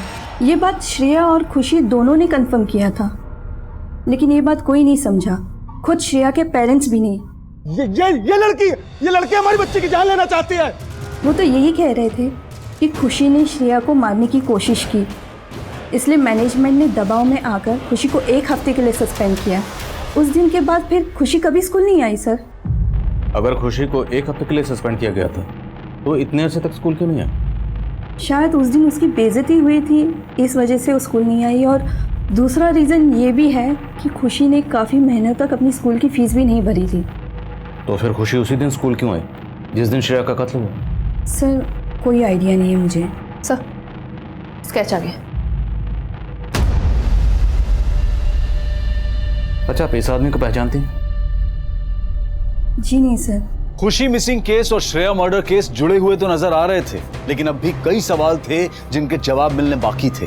क्राइम ब्रांच इस केस से जुड़े हर एंगल को बारीकी से स्कैन कर रही थी, लेकिन अब तक उन्हें कोई सफलता नहीं मिली थी। और आखिरकार बहुत कोशिशों के बाद क्राइम ब्रांच खुशी के दादा जगमोहन को ट्रेस करने में कामयाब हो पाई।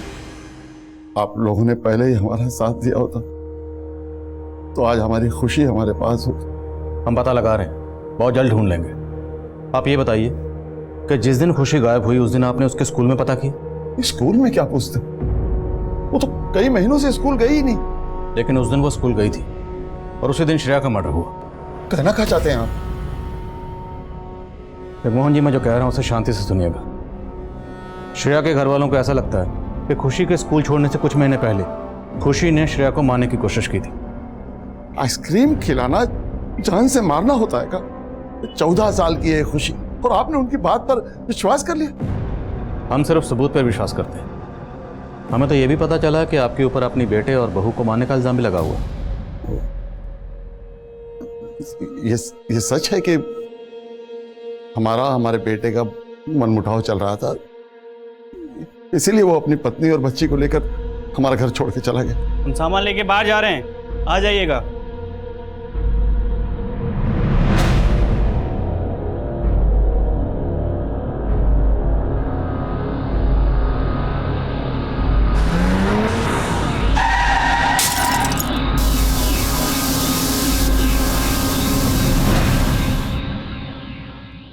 अगर उनकी मौत कार एक्सीडेंट में हुई थी तो उसका इल्जाम आप पर कैसे लग गया?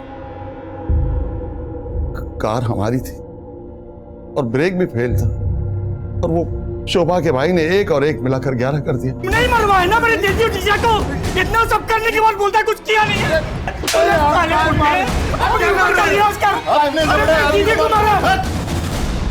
ये कैसा एक्सीडेंट था जिसमें आपका बेटा और बहू दोनों मारे गए और पोती बच गई? नहीं,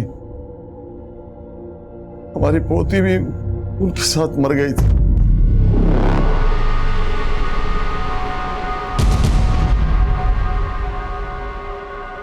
खुशी हमारी अपनी पोती नहीं है। खुशी आपकी जिंदगी में कैसी आई?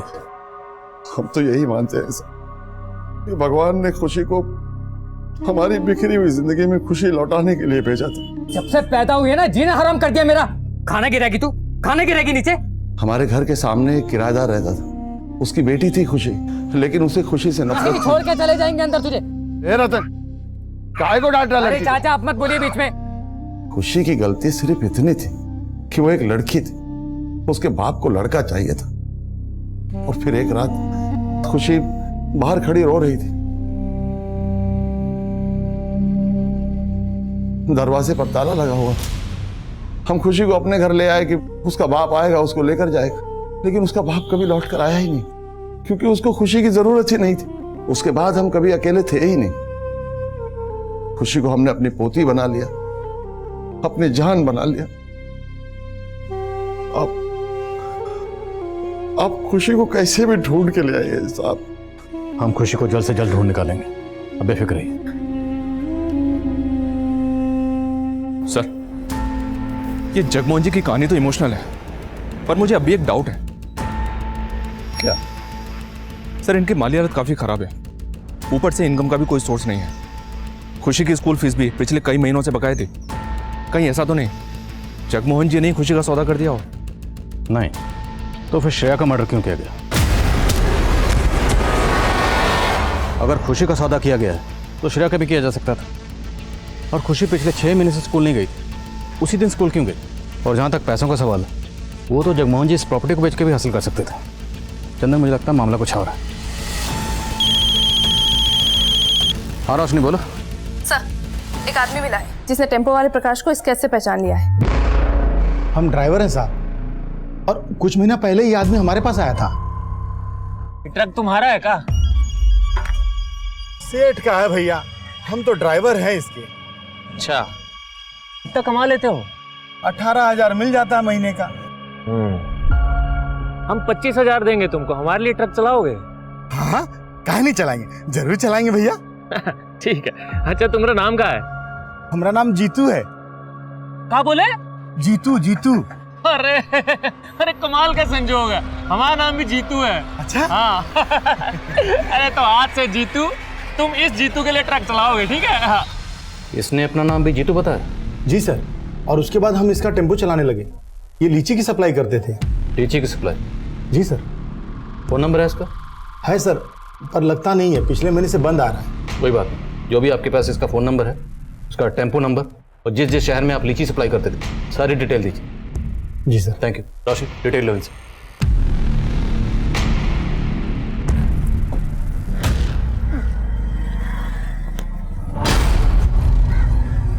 क्या बात है स्मृति, तुम मेरा पीछा कर रही हो? करिश्मा देखो, मैं तुम्हारा पीछा नहीं कर रही हूँ, बहुत जरूरी बात करनी है। मैं जानती हूँ तुम्हारे और नीलम के बीच क्या चल रहा है, बहुत दिनों से नोटिस कर रही हूँ। मेरी मानो, नीलम को छोड़ दो। ये मेरा पर्सनल मैटर है स्मृति, तुम इसमें इंटरफेयर क्यों कर रही हो? करिश्मा, आई रियली लव यू, और मैं तुम्हें उसके साथ नहीं देख सकती। तुम जाओ यहाँ से, और मेरे और नीलम के बीच कभी मत आना, समझी?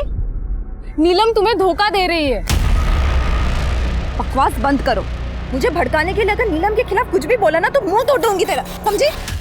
करिश्मा, तुम्हें अगर यकीन नहीं हो रहा ना तो मेरे साथ चलो, I can prove it. Sir, driver Jitu ने जो टेम्पो नंबर बताया वो फर्जी है। सर, ये जीतू ड्राइवर टेम्पो को लेकर जयपुर, आगरा, चंडीगढ़, मुंबई, हैदराबाद, इन शहरों में जाता था, लेकिन इन शहरों के किसी भी लीची डिस्ट्रीब्यूटर का ना तो हमारे पास प्रॉपर एड्रेस है और ना ही नंबर। फर्जी नंबर प्लेट लगाकर अलग अलग शहरों में टेम्पो भेज रहा था। पक्का कोई बड़ा जोन कर रहा होगा। राइट सर, कोई ना कोई इलीगल काम ही कर रहा होगा। ड्राइवर जीतू को इसलिए हायर किया होगा कि अगर किसी गलत काम में फंसे तो जीतू फंसे। काफ़ी शातिर आदमी है ये सर। शातिर तो है, जिससे मिलता है उसका नाम अपना लेता है। जीतू से मिला तो जीतू बन गया, और प्रकाश से मिला तो प्रकाश, जबकि इसका असली नाम कुछ और ही होगा। उस ट्रक के मालिक जीतू और प्रकाश की लीड की तलाश में पुलिस ने कुल 10 से भी ज्यादा शहरों को छान मारा था और उन्हें झारखंड के ही एक छोटे से गांव से एक महत्वपूर्ण जानकारी मिली जो पुलिस के लिए एक ब्रेक थ्रू साबित होने वाली थी। ये तो दुर्गा प्रसाद है। इत्तेफाक से हमारा नाम भी दुर्गा है। इसी बात से बात शुरू हुई। 4 साल पहले यह हमारे घर आया और हमारी बेटी को शहर लेके गया। लेकिन सर, नीलम ने अपनी माँ से कुछ दिनों पहले कांटेक्ट किया। उसने बताया कि वो मुंबई में एक अच्छी जॉब कर रही है, लेकिन कुछ हफ्तों से सर उसका मोबाइल फिर से बंद आ रहा है। सर, ये नीलम की फोटो। हाँ माँ, हाँ, नौकरी अच्छी मिल गई है, पगार भी बहुत अच्छा है। सर, जब नीलम की अपनी माँ से आखिरी बार बात हुई तब वो मुंबई के सबर्ब मलाड में रह रही थी। सर, ये प्रकाश उर्फ जीतू जिन शहरों में अपना टेम्पो बेचता था, वहाँ के सभी पुलिस थानों में मैंने इसका स्केच शेयर किया था। उनमें से चंडीगढ़ पुलिस ने कंफर्म किया है ये लड़कियों का सप्लायर है। गरीब घरों की लड़कियों को बहला फुसला कर शहर लेकर आता है और उन्हें बेच देता है। इस प्रकाश और जीतू तक हमें ये नीलम पहुंचा सकती है। इस नीलम के नंबर की डिटेल्स निकलो, मलाड पुलिस से कांटेक्ट करो, इसे ट्रेस करवाओ। जानना सर, मुंबई चलने की तैयारी करो। इस मिस्ट्री वाले ताले की चाबी ये नीलम है।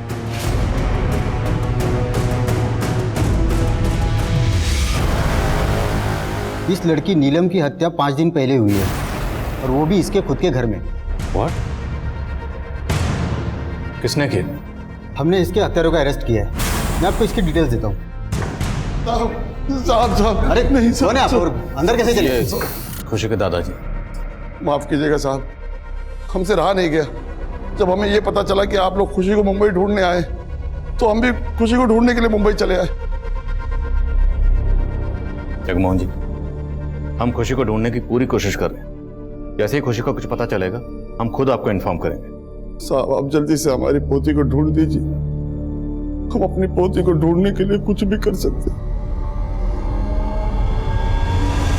बोलो, पहचानती हो इस आदमी को? 4 साल पहले ये आदमी नीलम को यहां लेकर आया था। ध्यान से देखो। सुमित, चलिए, आपको बुलाया। 14 साल की खुशी 7 महीने से गायब है और 7 महीने से लगातार ये खुशी को दिल्ली, मुंबई, कलकत्ता सब जगह ढूंढ रहे, परेशान हो रहे। हमें पता चला है कि खुशी को इसी आदमी ने अगवा किया जो नीलम को यहाँ लेकर आया था। अब नीलम तो यहाँ है नहीं। करिश्मा, अब तुम ही हमारी आखिरी उम्मीद हो। बेटी, हमारी मदद करो, हाथ जोड़ते हैं तुम्हें। मैं इस आदमी को नहीं जानती, पर शायद शेखर जानता होगा। कौन शेखर? नीलम का दलाल। ये इंटरव्यू छोड़ और वापस काम पे आ जा, वरना तेरा ये याराना चल रहा है ना, उसका हवाई जहाज बना के उड़ा दूंगा मैं। सब सच बता दूंगा उसे। नीलम मुझे धोखा दे रही थी, प्रॉस्टिट्यूशन करती थी वो। उसने मुझे कभी नहीं बताया कि वो एक धंधे वाली है। और ये बात तुम्हें कैसे पता चली? मैं भी करिश्मा से बहुत प्यार करती थी, लेकिन मेरे और करिश्मा के बीच वो नीलम आ गई थी। और मुझे पता चल गया था कि नीलम करिश्मा की गैर मौजूदगी में उसी के घर में धंधा कर रही थी। करिश्मा, तू इस वक्त बीमार थी ना? तुम, ये है तेरी बीमारी? करिश्मा, मैं तुझे सब कुछ बताती हूँ, मेरी बात सुन। मत छू मुझे। करिश्मा, करिश्मा देख, मैं तुझे नहीं छोड़ सकती। प्लीज समझने की कोशिश कर, मैं तुझे सब कुछ बताती हूँ।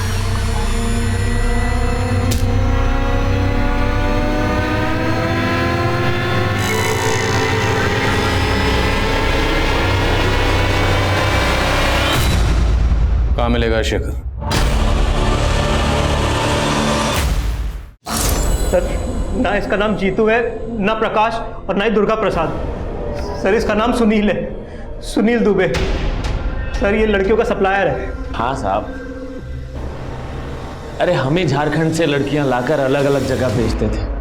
वो कहा है ना साहब के गरीबी और भूखमरी कुछ भी करवा सकती है, इसलिए हम ऐसे परिवार चुनते थे और उनको काम और पैसे का लालच देते थे और उनको कुछ पैसे देकर लड़कियों को अलग अलग जगह सप्लाई कर देते थे। साहब हम उनको पूरी ट्रेनिंग देते थे, मेकअप, कपड़े, अंग्रेजी बोलना सब सिखाते थे ताकि वो ऐसा हाई क्लास लगे। कभी कभी कुछ लड़कियां भागने की गलती करती थी साहब, फिर उन लड़कियों को ऐसी सजा देते थे कि बाकी की सारी लड़कियां अपने दिमाग से भागने का ख्याल भगा देती थी। तूने खुशी को स्कूल से उठाया था, ये तेरा तरीका नहीं, किस कहने पे उठाया था? बोल बोल बोल, खुशी को किसके कहने पर किडनैप किया? बोल। साहब केशव के। कौन केशव? साहब जगमोहन की बहू शोभा का छोटा भाई केशव।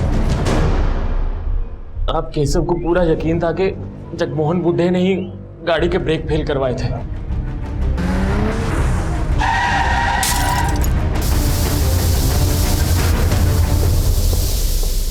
और वो ये भी समझ गया था कि वो जगमोहन को कानून के रास्ते सजा नहीं दिलवा पाएगा, अब इसीलिए उसने हमको फोन किया।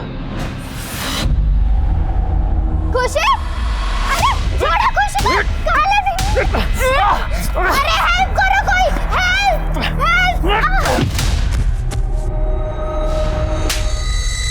सजा दीजिए हमको, सजा दीजिए, लेकिन उससे पहले उस जगमोहन को फांसी पे लटकाइए। वही कातिल अपने बेटे का, हमारी बहन का गुनहगार है वो। नफरत की आंखों से देखेगा ना तो सब कुछ गलत दिखेगा तुझे, समझ में आया?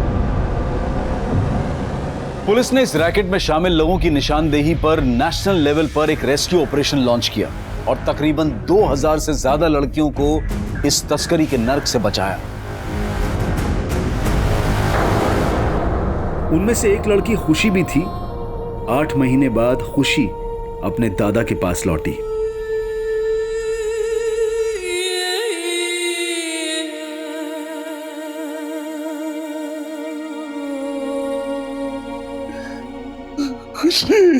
नहीं, छूना मत हमें, आप ही नहीं भेजा था आपको वहां पे। खुशी बेटा, आपको किसने कहा कि आपके दादा ने आपको बेचा था? जिन्होंने हमें कैद किया हुआ था। बेटा वो सब के सब झूठ बोल रहे, बल्कि सच तो ये है जब से आप गायब हुई हो आपके दादा आपको लगातार ढूंढ रहे हैं, और अगर आज आप यहाँ हो तो सिर्फ अपने दादा की वजह से।